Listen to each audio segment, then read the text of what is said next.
نبی کریم صلی اللہ علیہ وسلم کے نقش قدم پر چلنا، ان کا طریقہ، ان کی زندگی تمہارے لیے بہترین نمونہ ہے، رول ماڈل ہے۔ زندگی اگر گزارنی ہے تو حضور کے نقش قدم پر چلیں، کامیاب ہو جائیں۔ کوئی وجہ نہیں کہ ہم کامیاب ہو سکیں۔ نبی کریم صلی اللہ علیہ وسلم دنیا میں تشریف لائے اور 63 سال گزار کر گئے۔ کتنا عرصہ؟ 63 سال۔ وہ 63 سال دنیا میں کرتے کیا رہے، اس پہ غور و فکر کرنا ہے۔ سیرت النبی کی کتابیں پڑھا کریں، مطالعہ کیا کریں۔ مطالعے کا ذوق کم ہوتا جا رہا ہے تو اپنے گھروں میں لائبریریاں بنائیں، کہ چھوٹی سی ایک الماری بنا لیا کریں جس میں دینی کتب ہوں، تاکہ آپ کے بعد آپ کی اولادیں پڑھتی رہیں تو صدقہ جاریہ ہے، آپ کو بھی اس کا ثواب ملتا رہے۔ اچھی اچھی کتابیں ہیں۔ دیکھیں ہمارا جو ماضی ہے نا، یہ بڑا تابناک ہے۔ علامہ صاحب ایسے کسی چیز کی ہمیں کمی نہیں ہے ہمارے پاس۔ جیسے علامہ اقبال نے کہا نا کہ اپنی ملت پر قیاس اقوام مغرب سے نہ کر۔ حکیم الامت، شاعر مشرق، گریٹ فلاسفر، مصور پاکستان، اس اسلامی ملک کا تصور دینے والے شخصیت، تو وہ کیا بتاتے ہیں؟ اپنی ملت پر قیاس اقوام مغرب سے نہ کر، خاص ہے ترکیب میں قوم رسول ہاشمی۔ ہمارا اپنا کلچر ہے، ہمارا اپنا مزاج ہے، روایات ہیں، ہماری تاریخ ہے۔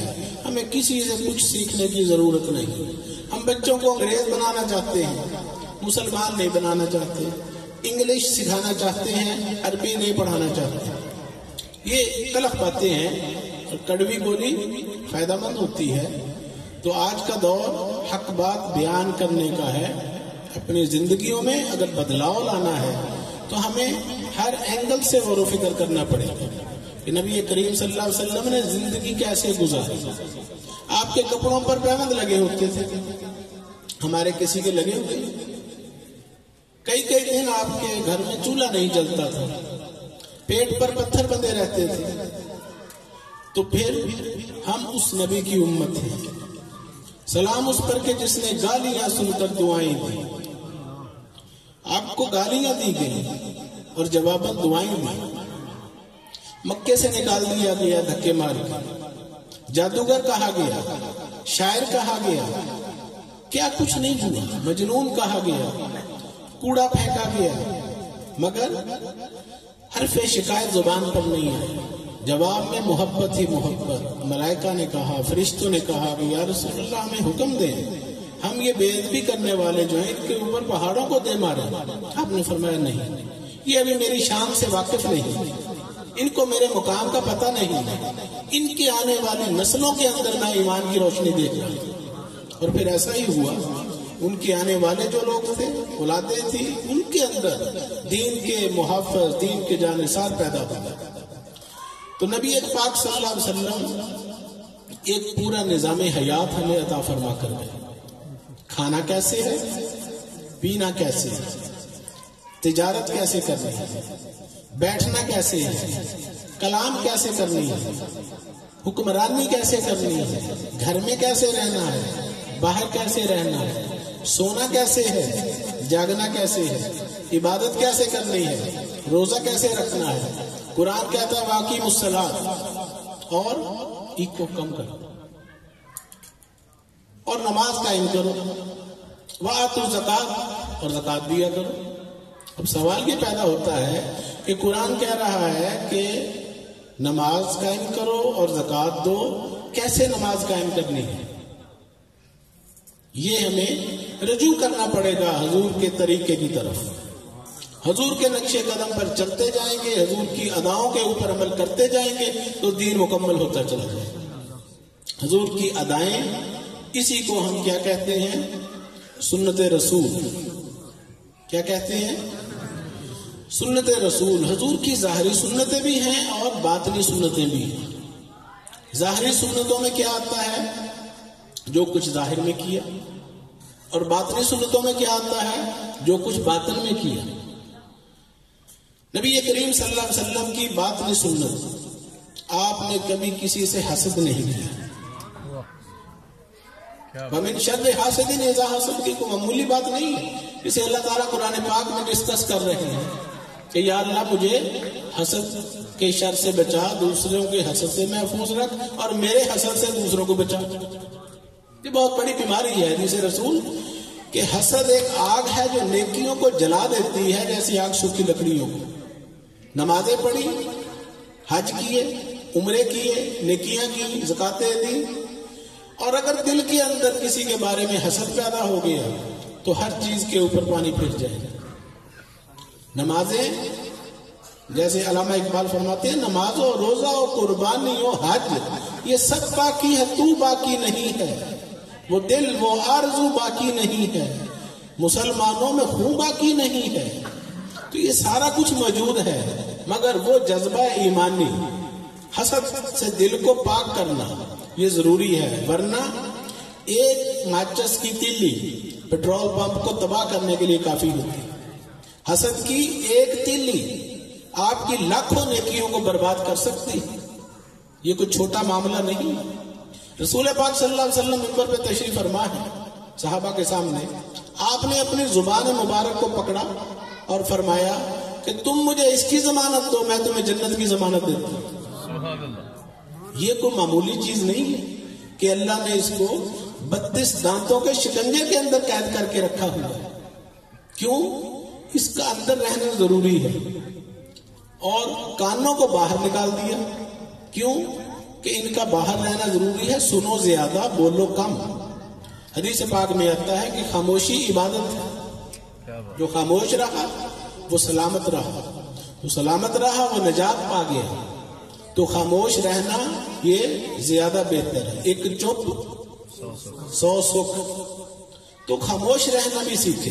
حضرت مولا علی المرتضیٰ شیر خدا حضرت امام حسن علیہ السلام سے مخاطب ہو کے فرماتے ہیں کہ بیٹے محفل میں بیٹھنا سیکھو، محفل میں بیٹھنا سیکھو، اور پھر بیٹھ کر خاموش ہونا سیکھو، خاموشی سے سننا سیکھو، اور پھر جو کچھ سنو اسے یاد کرنا سیکھو، اپنے حافظے میں محفوظ کرنا سیکھو، اور جو کچھ آپ نے سن لیا ذہن کے اندر بٹھا لیا پھر اس پر عمل کرنا سیکھو. کیوں کہ عمل سے زندگی بنتی ہے، جنت بھی جہنم بھی. یہ خاکی اپنی فطرت میں نہ نوری ہے نہ ناری ہے. عمل نہیں کریں گے تو جہنم نہیں ملے گی. جہنم چاہیے تو عمل شرط ہے. جہنم والے عمل کرنے پڑیں گے، اور جنت چاہیے تو جنت والے کرنے پڑیں گے. دونوں کے لیے عمل شرط ہے. عمل سے زندگی بنتی ہے، جنت بھی جہنم بھی. اب یہ فیصلہ ہم نے کرنا ہے. 2 راستے سامنے، ایک نیکی کا ایک بدی کا. ایک جنت کی طرف جا رہا ہے، ایک جہنم کی طرف جا رہا ہے. جس پر مرضی چلو، اللہ کو کوئی اعتراض نہیں.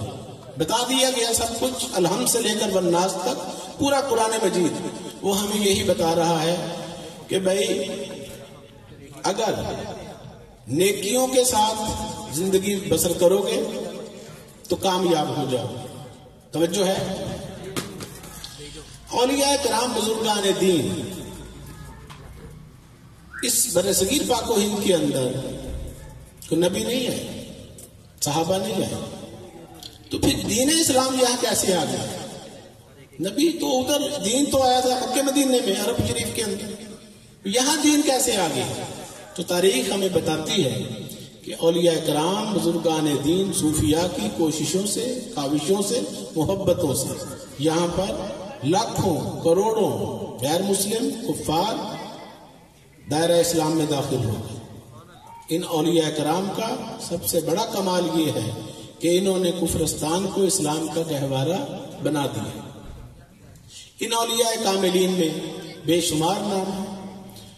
پیران پیر حضرت شیخ عبد القادر جیلانی محبوب سبحانی غوث اعظم، جن کا یہ مہینہ ہے بڑی 11ویں شریف کا، آپ فرماتے ہیں درست العلم حتی صرت قطبن، میں علم حاصل کرتے کرتے کتب اور غوث اعظم بن گئے. سوال یہ پیدا ہوتا ہے کہ وہ کون سا علم ہے جو غوث، کتب، ابدال، کلندر بنا دیتا ہے؟ آج کل کے سکول توجہ، لنگر شریف شروع ہو گیا. 2 منٹ ذرا انتظار کر لیں.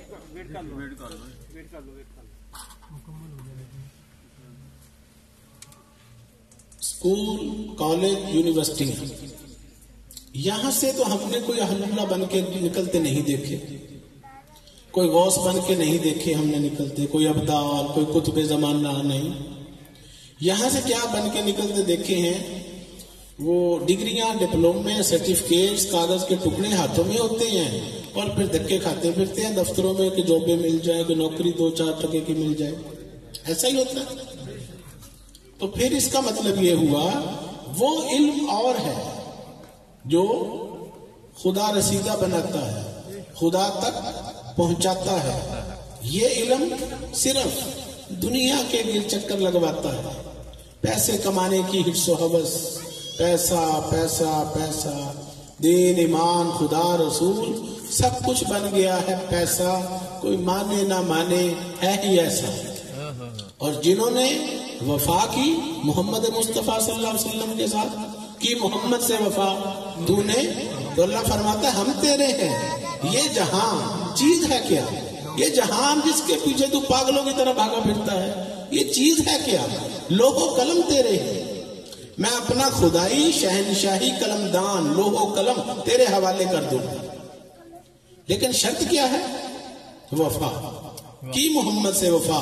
جنہوں نے، ان کو ہم عام بندہ نہیں کہتے، ان کو مظہر نور خدا کہتے ہیں، ان کو غوث العظم کہتے ہیں، محبوب سبحانی کہتے ہیں، محبوب الہی کہتے ہیں، زہد الانبیاء کہتے ہیں، نائب رسول کہتے ہیں، غریب نواز کہتے ہیں. کیا وجہ ہے؟ وہ بھی انسان، ہم بھی انسان. 2 ہاتھ، 2 پاؤں، 2 آنکھیں، 2 کان، 1 دماغ. یہی آپ کے پاس ہے، یہی غوث پاک کے پاس تھا. فرق کیا ہے؟ اس فرق کو تلاش کریں. فرماتے ہیں قدم حاضی علی رقبۃ کل اولیاء اللہ، میرا قدم تمام اولیاء کی گردنوں پر ہے. حضور غوث اعظم فرماتے ہیں یہ مرتبہ کیسے مل گئی، یہ درجہ کیسے حاصل ہو گئی؟ فرماتے ہیں میں غار حرا میں 12 سال رہا. کتنے سال؟ 12 سال. تو عام مسلمان تو 12 منٹ نہیں وہاں گزارتا. اندر جاتے ہیں اور بھاگ کے باہر آ جاتے ہیں، کہتے ہیں اچھا یہ غار ہے جہاں قرآن شریف نازل ہوا تھا. اللہ اللہ خیر سے. وہ گہرائیوں میں جاتے تھے، کھوج لگاتے تھے، فیض پاتے تھے. تو فرماتے ہیں میرے اوپر وہ انوار و تجلیات ہوئے، وہ انکشافات ہوئے، وہ فیوز و برکات حاصل ہوئے کہ جو بیان سے باہر ہے. تو بات ہے وفا کی. ہمارے اندر بہت سے بت چھپے ہوئے ہیں اور محمد رسول اللہ بتوں کو ختم کروانے آئے تھے. کعبے کو 360 بتوں سے پاک کروایا تھا. تو وہ بت جب تک ہم نہیں توڑیں گے عشق رسول مکمل نہیں ہوگا. مکمل تو دور کی بات، شروع نہیں ہوگا. عشق کوئی مذاق نہیں ہے. نبی پاک صلی اللہ علیہ وسلم کی زندگی، صحابہ نے پوچھا حضرت سید عائشہ صدیقہ سے کہ ہمیں نبی پاک صلی اللہ علیہ وسلم کے اخلاقیات کے بارے میں بتایا. تو انہوں نے فرمایا کیا تم نے قرآن نہیں پڑھا؟ کہ جی پڑھا ہے. تو فرمایا کہ حضور کی زندگی چلتا پھرتا قرآن ہے. کون کہہ رہا ہے؟ کوئی مرید نہیں کہہ رہا اپنے پیر کے بارے میں، عقیدت مند نہیں. بیوی کہہ رہی ہے کہ میرا خامن چلتا پھرتا قرآن مجید ہے. ٹھیک ہے. تو اس کا مطلب یہ ہوا کہ اگر قرآن کو مجسم شکل میں دیکھنا ہے تو رسول اللہ صلی اللہ علیہ وسلم کی ذات کو دیکھیں، اور اگر حضور کی زندگی کو کتابی شکل میں دیکھنا ہے تو قرآن کو دیکھیں. یہ وہ زبان مصطفیٰ ہے جو ہلتی ہے تو قرآن بن جاتا ہے. یہی زبان مصطفیٰ ہلتی ہے تو حدیث بن جاتی ہے. فرمایا کہ یہ اللہ کہہ رہا ہے، اللہ کے کھاتے میں لکھ لو. یہ میں کہہ رہا ہوں، اس کو حدیث کے کھاتے میں لکھ لو. یہ میری بات ہے، یہ اللہ کی بات ہے. پیچھے سے جو کچھ آ رہا تھا وہ اللہ جانے اور حضور جانے. زبان ایک ہے. کیوں؟ کہ اللہ کی زبان کوئی نہیں. جیسے علامہ صاحب فرما رہے تھے اللہ کا منہ ہی نہیں. جب منہ ہی نہیں تو زبان کہاں سے آ گئی؟ کان بھی نہیں، آنکھیں بھی نہیں، ہاتھ بھی نہیں، پیر بھی نہیں. جب جسم ہی نہیں تو پھر اب اللہ نے کرنا تھا کلام. کیا کرنا تھا؟ کلام. اور کلام ہم نے جب کرنا ہو تو کیا چاہیے؟ زبان. اللہ نے کرنا تھا کلام تو کلام کے لیے چاہیے تھی زبان. اور اللہ ہے زبان سے پاک، اس لیے استعمال کیا زبان مصطفیٰ کو. حضور کی زبان ہی اللہ کی زبان ہے. حضور کی زبان اللہ کی زبان، حضور کا فرمان اللہ کا فرمان، حضور کا ادب اللہ کا ادب، حضور سے دوری اللہ سے دوری، حضور کی نزدیکی اللہ کی نزدیکی، حضور کو راضی جس نے کر لیا اس نے اللہ کو راضی کر لیا۔ اللہ کو راضی کرنے کا اور کوئی طریقہ نہیں۔ اللہ اللہ کیے جانے سے اللہ نہ ملے، یہ اللہ والے ہیں جو اللہ سے ملا دیتے ہیں۔ بندہ بننا ہے خدا کا تو گدا بن ان کا جو فقیروں کو شہنشاہ بنا دیتے ہیں۔ قبرستانوں میں لاکھوں قبریں ہوتی ہیں، حاجیوں سے، نمازیوں سے، متقیوں سے، پرہیزگاروں سے قبریں بھری پڑی ہیں۔ وہاں پر لوگ فیض لینے کیوں نہیں جاتے؟ کسی قبرستان میں بہشتی دروازہ کھلا دیکھا کبھی؟ بہشتی دروازہ پاک پتن شریف میں کھلا، 800 سال گزر گئے۔ کتنی صدیاں؟ 800 سال، اور کروڑوں مسلمان اس میں سے گزر چکے ہیں اور قیامت تک گزرتے رہیں گے۔ محدثین، مفسرین، علماء، مفتیان، حفاظ کرام، ملکوں کے بادشاہ ہم نے آنکھوں سے ہاتھ باندھے کھڑے دیکھے۔ وجہ کیا ہے؟ سوالیہ نشان۔ غور و فکر کریں۔ درس روحانیت برائے انسانیت، درس روحانیت کا مقصد شعور بیداری شعور پروگرام، ذہنوں کو بیدار کرنا، بند کھڑکیوں کو کھولنا اور غور و فکر کروانا۔ قرآن مجید میں حکم ہے کہ تم غور و فکر کیا کرو۔ 700 دفعہ اللہ نے فرمایا۔ کتنی دفعہ؟ 700 دفعہ فرمایا کیا کیا کرو؟ غور و فکر کیا کرو۔ تو یہ غور و فکر کرنا تو بچوں کا کھیل ہے، ہم کیسے کر لیں؟ غور و فکر کرنے کے لیے ضروری ہے کہ کسی رہنما کی تلاش کرو جو غور و فکر کروائے، جسے غور و فکر کروانا آتا ہو، ورنہ یہی قرآن ہے جس کو پڑھ کر لوگ گمراہ ہو گئے، اور یہی قرآن ہے جسے پڑھ کر لوگ راہ راست پہ آ گئے۔ تو جنہوں نے گمراہ ہونا ہے انہیں کوئی ہدایت نہیں دے سکتا، اور جنہوں نے ہدایت پکڑنی ہے انہیں کوئی گمراہ نہیں کر سکتا۔ تو بات یہی ہے کہ وہ جو نبی کریم صلی اللہ علیہ وسلم کی سنت، یہاں دربار عالیہ ملنگیہ پر ہر جمعرات بعد نماز عشاء درس ہوتا ہے، گزشتہ 11 سالوں سے ہزاروں لوگ اس سے استفادہ کر چکے ہیں۔ آپ لوگ بھی تشریف لایا کریں، دنیا کے بکھیڑے تو ختم ہی نہیں ہوتے، 1-1.5 گھنٹے میں فارغ ہو جاتے ہیں۔ پھر ماہنامہ الملنگیہ گزشتہ 30 سالوں سے اکاڑا سے شائع ہو رہا ہے، لاکھوں مسلمان صراط مستقیم پر گامزن ہو چکے ہیں، اندرون پاکستان، بیرون ممالک۔ آپ لوگوں کو پتا ہے؟ آپ میں سے کون کون پڑھتا ہے ماہنامہ الملنگیہ؟ ہاتھ کھڑا کریں۔ دو جی، ایک بھی ہاتھ نہیں کھڑا ہوا اتنے بڑے پنڈال میں، اور اکاڑا والوں کو نہیں پتا کہ یہاں سے اس 100 میل کے زرے میں ایک دینی رسالہ شائع ہوتا ہے جو حکومت پاکستان سے رجسٹرڈ ہے، اور اس کو شائع ہوتے ہوئے مسلسل 31 سال ہو چکے ہیں، اور 32واں سال اب شروع ہو رہا ہے۔ تو آپ یہاں پر رابطہ رکھیں۔ یہ سہیل بھائی ہیں، مقصود بھائی کے صاحبزادگان ہیں یہاں پر، یہ اپنا محمود صاحب جی، تو یہاں سے آپ حاصل کر سکتے ہیں۔ باقی دربار شریف کو دور تھوڑی ہے، 2 قدم کے فاصلے پر ہے، بے نظیر روڈ کے اوپر، صرف وقت دینا ہے۔ دیکھیں اگر ہم نے ایم اے کرنا ہو نا تو ہم 25 سال زندگی کے دیتے ہیں۔ کتنے سال؟ 25 سال۔ یونیفارم تیار کراؤ، کتابیں لو، پینسلیں لو، فیسیں جمع کراؤ لاکھوں روپیہ، پھر جا کر کہیں وہ ایک کاغذ کا ٹکڑا ہاتھ آتا ہے، ایسا ہی۔ اور پھر جب ہاتھ آ گیا، جسے ہم ڈگری کہتے ہیں، ڈپلوما کہتے ہیں، اس کے بعد پھر کیا ہوتا ہے؟ پیسہ بھی لگ گیا، زندگی بھی گئی، ٹائم بھی گیا، بے رامیاں بھی ہوئی، اور پھر نوکری نہیں مل رہی۔ پھر نوکری نہیں مل رہی جس کے لیے سارے یہ پاپڑ بیلے تھے، پھر کہتے ہیں باہر بھیج دیں، پھر باہر بھیج دیتے ہیں کہیں سے قرضہ اٹھا کر، اور وہاں سے ٹیلی فون آتا ہے کہ کام ہی نہیں چل رہا، میں پریشان ہوں۔ ایسے ہی ہمیں ہزاروں فون آتے ہیں دنیا جہان سے، لندن سے، امریکہ سے، دبئی سے، شارجہ سے، سعودیہ سے۔ جو لوگ وہاں پر برسر روزگار ہیں ان کے بھی فون آتے ہیں کہ اللہ نے کرم کیا، ہمیں روزگار مل گیا، اور جو پریشان ہیں وہ بھی بیچارے روتے ہیں۔ تو اس کا مطلب یہ ہوا واللہ خیر الرازقین، اللہ بہتر رزق دینے والا ہے۔ جو اللہ لندن میں رزق دے سکتا ہے، سعودی عرب میں ریال دے سکتا ہے، وہ پاکستان میں بھی خوراک دے سکتا ہے۔ کیا خیال ہے؟ لیکن اسے رازق مان تو لے۔ تو اللہ تعالیٰ کی ذات ہم سے چاہتی کیا ہے؟ 1,24,000 پیغمبر دنیا میں تشریف لائے، 1 لاکھ تقریباً 1.25 لاکھ، 1,24,000 انبیاء دنیا میں تشریف لائے، اور ان کے جانے کے بعد انا خاتم النبی اللہ نبی بعدی فرمایا میں آخری نبی ہوں، میرے بعد اب کوئی نبی نہیں آئے گا قیامت تک، نبوت کا باب بند ہو گیا، مگر اب نبی نہیں آئیں گے، ولی آتے رہیں گے قیامت تک۔ اب نبیوں کا کام ولیوں نے کرنا ہے، اور یہ کام قیامت تک کے لیے جاری ہے۔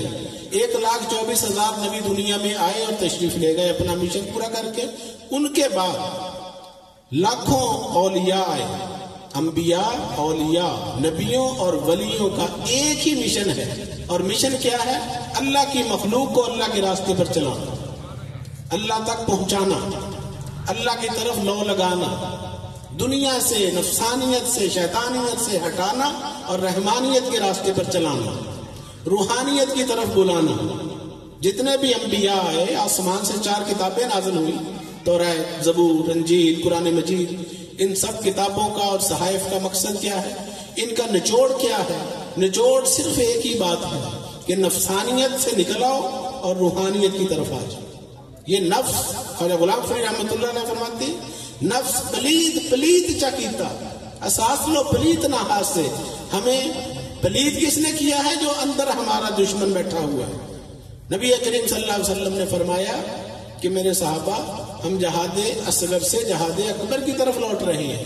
صحابہ نے عرض کی یا رسول اللہ، یہ چھوٹا جہاد ہے، ہم نے کافروں سے جنگ لڑی ہے، خون خرابے ہوئے ہیں، قتل و غارت ہوئی ہے، ہمارے بندے بھی شہید ہوئے ہیں، ان کے بھی ہلاک ہوئے ہیں، یہ چھوٹا جہاد؟ آپ نے فرمایا یہ چھوٹا، اس سے بھی ایک بڑا جہاد ہے۔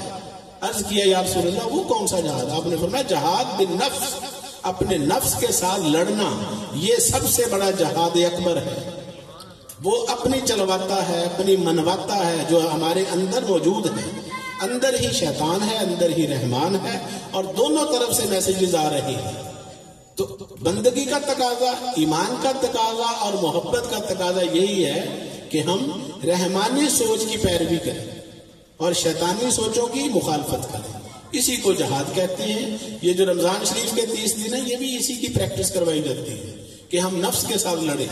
نفس خواہشات پیدا کرتا ہے نا، پیسے کی ہوس، یہ حسد، بغض، کینہ، نفاق، غرور، تکبر، 4 پیسے آ جائے تو بندہ پاگل ہو جاتا ہے، دماغ خراب ہو جاتا ہے، اپنی اوقات بھول جاتا ہے کہ تو ہے کیا، کچھ بھی نہیں۔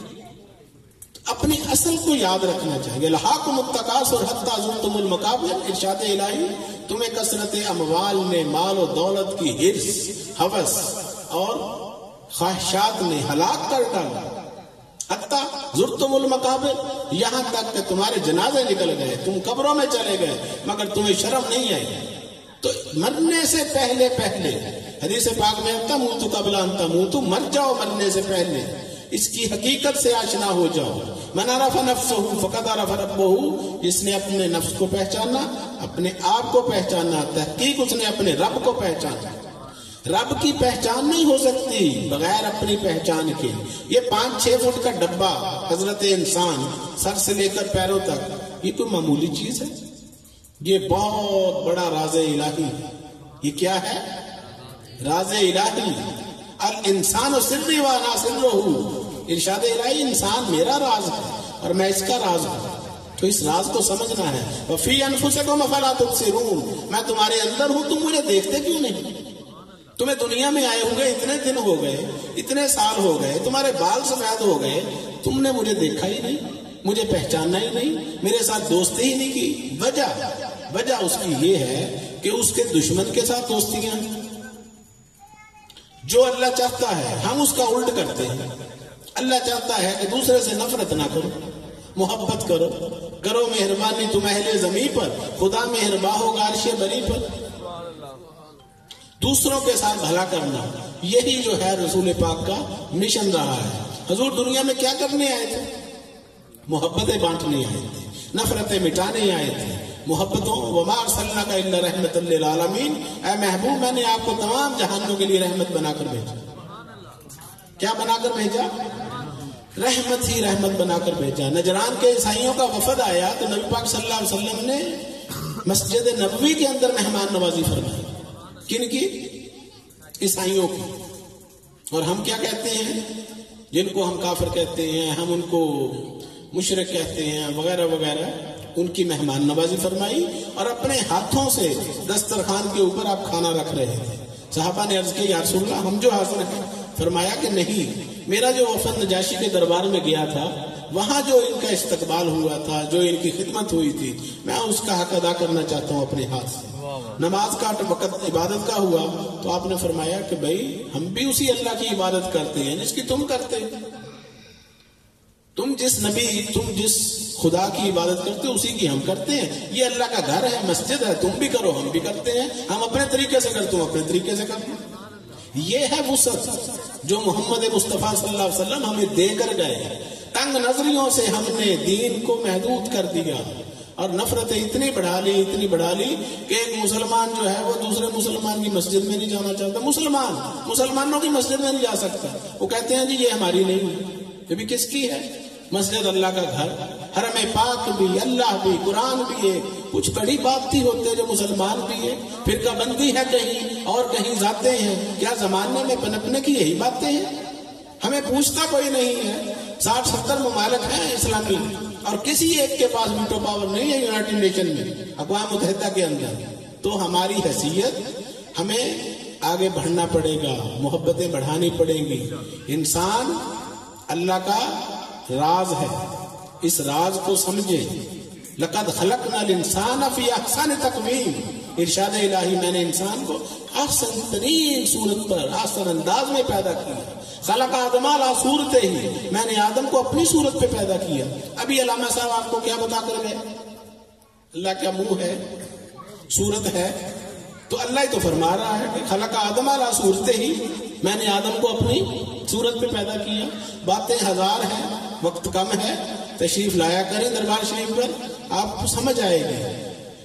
ستاروں سے آگے جہاں اور بھی ہیں، ابھی عشق کے امتحان اور بھی ہیں. اسی روز و شب میں الجھ کر نہ رہ جا کہ تیرے زماؤں مکان اور بھی ہیں. آگے بہت کچھ پڑا ہوا ہے. وما ارسلناک الا رحمۃ للعالمین. نبی آپ کو تمام جہانوں کے لیے کیا بنا کر بھیجا؟ رحمت بنا کر بھیجا. نعرہ تکبیر، نعرہ رسالت، نعرہ رسالت، نعرہ حیدری. اللہ محمد چار یار، حاجی خواجہ قطب فرید، یا قطب فرید، یا فرید. انداز بیاں گرچہ بہت شوق نہیں ہے، شاید کہ اتر جائے کسی دل میں میری بات. کسی ایک کو بھی بات سمجھ آ گئی تو بات کرنے کا مقصد پورا ہو جائے گا. اللہ کرے سب کو سمجھ آ جائے. تو تمام جہانوں کے لیے آپ کو کیا بنا کر بھیجا؟ رحمت. عالمین کہا نا، عالمین، تمام عالمین کے لیے. تو عالمین کون سے ہیں؟ روز پڑھتے ہیں نا نمازوں میں الحمدللہ رب العالمین. پاک ہے ہمارا رب جو تمام جہانوں کا، سب تعریفیں اسی کے لیے ہیں جو تمام عالمین کا رب ہے. اللہ بھی للعالمین اور اللہ کا محبوب بھی للعالمین. اللہ بھی تمام جہانوں کے لیے اور حبیب بھی تمام جہانوں کے لیے. اب سوال یہ پیدا ہوتا ہے کہ what is عالمین؟ what is الحمدللہ رب العالمین؟ what is وما ارسلناک الا رحمۃ للعالمین؟ what is عالمین؟ کیا ہے عالمین؟ نہیں پتا. ہمیں تو یہی پتا ہے کہ یہی ایک جہان ہے بس، اس کے علاوہ کوئی پتہ نہیں. اور فرمایا کہ تمام عالمین کے لیے. تو ان عالمین کو دیکھنا تو دور کی بات، چلو سمجھنا چاہیے، پڑھ ہی لینا چاہیے، یاد ہی کر لینا چاہیے کون کون سے عالمین ہیں. یہ عالم دنیا ہے، اس میں ہم بیٹھے ہوئے ہیں، سانس لے رہے ہیں، کاروبار کر رہے ہیں، کھا پی رہے ہیں. یہ کیا ہے؟ عالم دنیا. جب مر جائیں گے تو شروع ہو جائے گا عالم عقبہ، عالم برزخ، وہ اس سے اگلا عالم. یہ ایک عالم ظاہر ہے. ہم رات کو سو جاتے ہیں تو کون سا آ جاتا ہے؟ عالم باطن، خوابوں کی دنیا. جب سو جاتے ہیں تو عالم باطن. پھر ایک عالم جنات ہے، عالم ملکوت ہے. پڑھتے نہیں ہیں دعائیں یہ جو تراویح میں ہم روزانہ کیا کہتے ہیں؟ سبحان ذی الملک والملکوت، سبحان ذی العزت والعظمت والہیبت والقدرت والکبریاء والجبروت، یہ سارے مقامات جو ہیں عالمین، ان کا کوئی کبھی پوچھا ہے کسی سے کہ بھی ہوتے کیا ہے؟ جبروت کہاں ہے، ملکوت کہاں ہے، ہاہوت کہاں ہے؟ کچھ نہیں پتا، بس اتنا ہی پتا ہے کہ فٹافٹ یہ پڑھ کے گھر پہنچو، سو جاؤ، لو جی ہو گئی تراویح۔ جن کے اوپر نازل ہوا تھا قرآن، وہ لوگ تو مادری زبان ان کی عربی تھی، ان کا تو بچہ عربی دان تھا، تو آپ کو تو نہیں عربی آتی، آپ کی مادری زبان، مدر لینگویج جو ہے آپ کی ماں بولی، وہ تو پنجابی ہے، تو آپ کو کیسے سمجھ آئے گی قرآن؟ نہ آپ کو گردانوں کا پتہ، نہ گرامر کا پتہ، نہ صرف پڑھی، نہ نحو پڑھی، نہ اپنے تفسیر پڑھی، نہ حدیث پڑھی، نہ کسی دینی مدرسے میں گئے، تو آپ کو پتہ کیسے چلے گا قرآن مجید کی اصل حقیقت ہے کیا؟ تو اس لیے خود بھی پڑھیں، بچوں کو بھی پڑھائیں، تاکہ ان کو دین کی سمجھ پیدا ہو، شعور آئے۔ ہم بچے کو ABC سکھانا فرض سمجھتے ہیں، ABC تک سکھانا کہتے ہیں کمال کر دیا ہم نے کہ بچے کو ABC یاد کرا دی، اس سے قرآن مجید بھی پڑھائیں، اسے عربی سے بھی روشناس کرائیں۔ فارسی کے اندر ہمارا بہت بڑا اثاثہ ہے، گلستان سعدی ہے، بوستان سعدی، مثنوی مولانا روم ہے، کشف المحجوب ہے، کتابیں بھری پڑی ہیں، اس کو بھی کبھی ہاتھ لگانا چاہیے، ہمیں چاہیے نا۔ اس پر ریسرچ غیر مسلموں نے کی ہے، دنیا کی ہر زبان کے اندر ٹرانسلیشنیں ہوئی ہیں، لیکن ہمیں بھی چاہیے کہ ذوق پیدا کریں، شوق پیدا کریں۔ وہ ہے نا علامہ اقبال کا شعر، مٹا دے اپنی ہستی کو۔ یہ ہستی کیا ہوتی ہے؟ مٹا دے اپنی ہستی کو، میں کو مٹا دے، تو ہستی سے مراد کیا ہے؟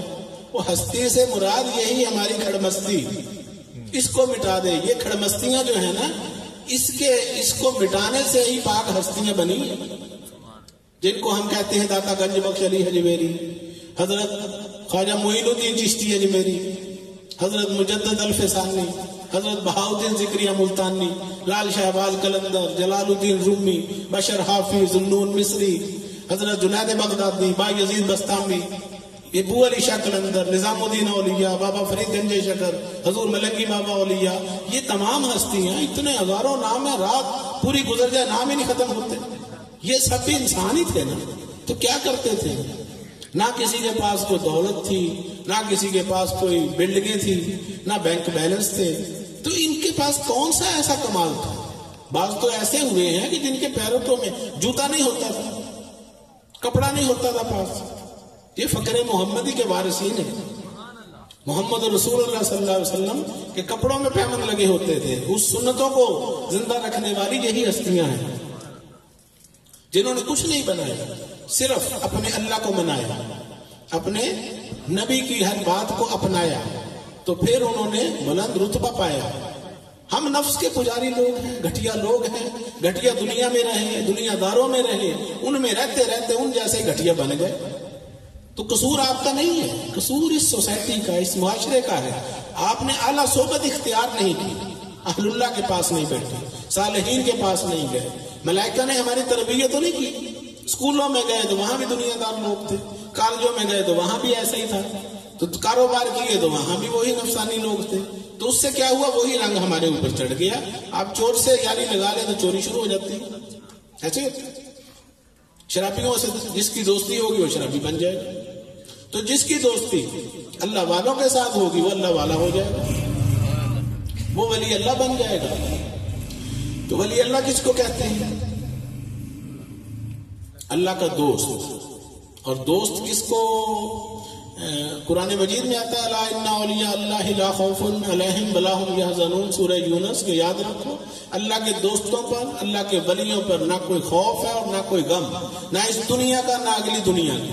وجہ اس کی یہ ہے کہ ان کی دوستیاں جس ذات کے ساتھ ہیں وہ لا خوف ہے، تو جب اللہ لا خوف ہے تو اس کے دوست بھی سارے لا خوف ہوں گے۔ آئین جمع مرتا حق گوئی بے باکی، اللہ کے شیروں کو آتی نہیں روبا ہی۔ روبا کہتے ہیں فارسی میں لومڑی کو، کس کو؟ لومڑی کو۔ اللہ کے شیروں کو آتی نہیں روبا ہی، لومڑی پن نہیں آتا۔ وجہ وہ ببر شیر ہیں، شیر خدا ہیں، ان کا لومڑی سے کیا تعلق؟ لومڑی ایک سوچ کا نام ہے، مکارانہ سوچ، چالاکیاں، ہوشیاریاں، دغابازیاں، فریب کاریاں، یہ نہیں آتی اللہ والوں کو. ان کے صاف ستھرے سینے ہوتے ہیں، جیسے وہ ظاہر میں ہوتے ہیں ویسے ہی باطن میں ہوتے ہیں. تو حضرت بابا بلے شاہ رحمۃ اللہ علیہ، عارف کامل، آل نبی، اولاد علی، حضرت علامہ مولانا سید محمد عبداللہ شاہ قادری رحمۃ اللہ علیہ المعروف بابا بلے شاہ. اور ہم نے مذاق بنایا ہوا ہے بابا بلے شاہ کے نام کو. ہم ساری رات جو ہیں وہ صوفیزم کے نام پر، صوفی نائٹ کے نام پر پروگرام ہوتے ہیں، اور پتہ اس میں کسی کو نہیں ہوتا کہ وٹ از تصوف، وٹ از صوفیزم، بلکہ اس کو بدنام کیا جاتا ہے.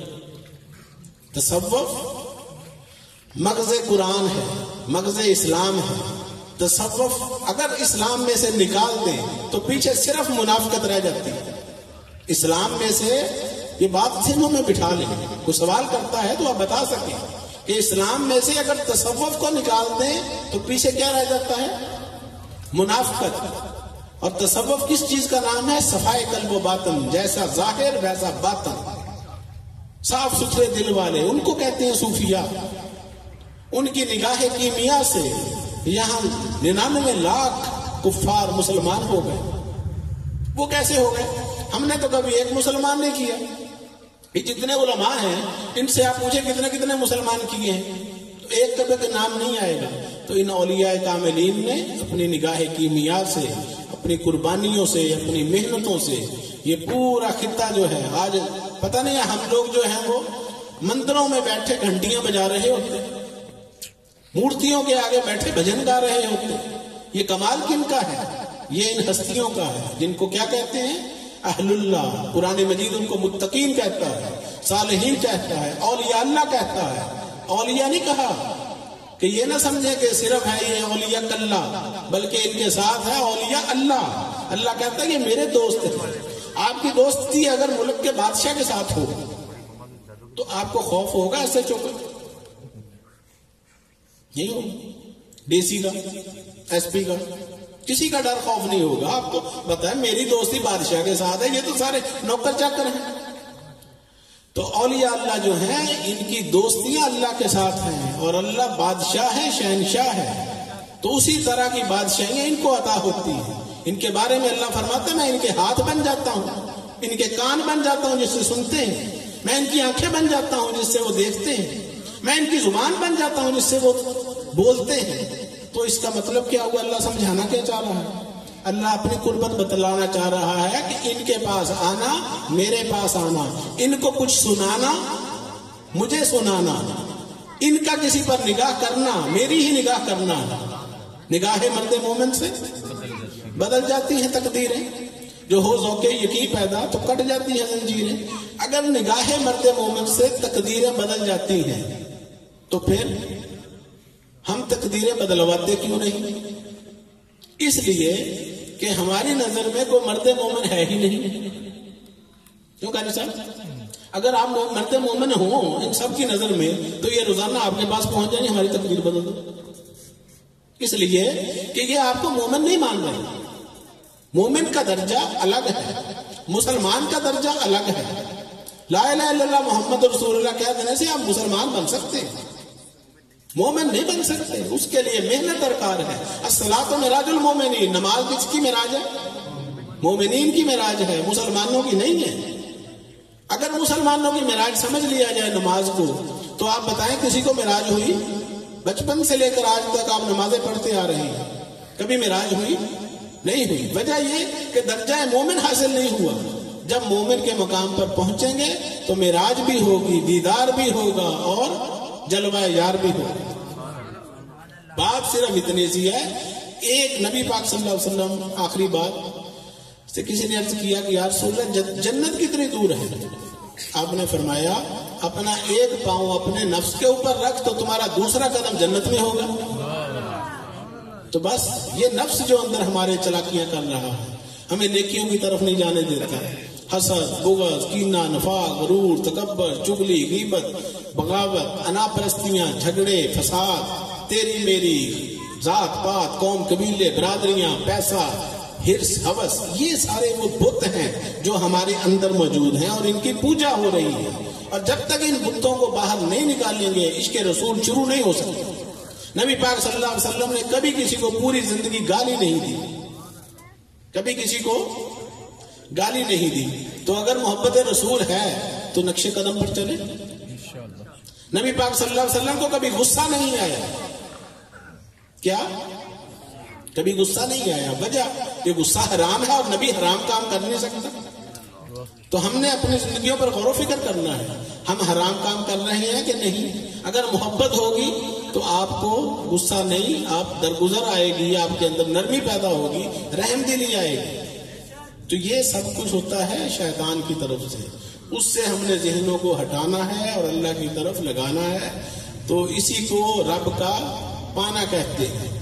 تو بس یہ آخری بات آپ کے گوش گزار کرتا ہوں کہ دوسروں کو بھی یہ پیغام پہنچائیں اور خود بھی تشریف لائیں۔ یوٹیوب پر، فیس بک پر سپیچز بھی ہیں، وہ خود سنیے، سمجھنے کی کوشش کریں۔ جو بات نہ سمجھ آئے تو رابطہ کریں۔ اللہ تعالیٰ آپ سب کا حامی و ناصر ہو۔ آپ نے میری باتوں کو سنا، آپ کا بہت بہت شکریہ۔ السلام علیکم۔